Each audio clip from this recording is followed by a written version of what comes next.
அல்லாஹ் எதை நமக்கு அளந்திருக்கிறானோ அல்ஹம்துலில்லாஹ் போதும் என்ற மனமே பொன் செய்யும் மருந்து நான் தமிழ்ல இல்லையா. இன்னைக்கு அதுதான் நம்மள்ட்ட இல்ல. இருக்கு, வேணும் வேணும் வேணும்.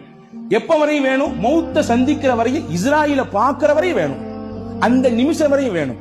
அன்பர்களே, எது கிடைக்கிறதோ அது குறைவோ அதிகமோ அல்ஹம்துலில்லாஹ் என்று சொல்ல பழக வேண்டும். அப்படியான பழக்கம் இருக்கிறது.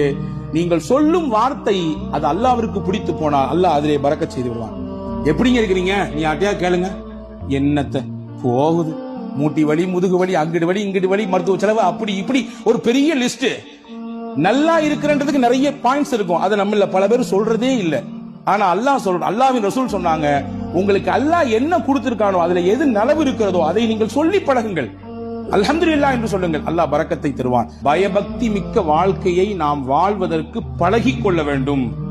தக்வா மிக்க வாழ்க்கையை நம்முடைய தொழிலில், நாம் சந்திக்கும் நபர்களில், நாம் பேசும் பேச்சில், நாம் பார்க்கும் பார்வையில், நாம் நடக்கும் நடையில், உடையில், பாவனையில், அனைத்திலும் அல்லாஹ் ஒருத்தன் நம்மளை பார்த்துக்கிட்டு இருக்கான்னு சிந்தனையில வாழணும்.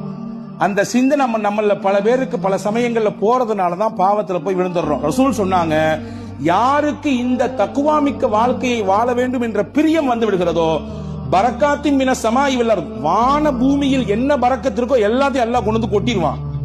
வான பூமியில் என்னென்ன பரக்கத்து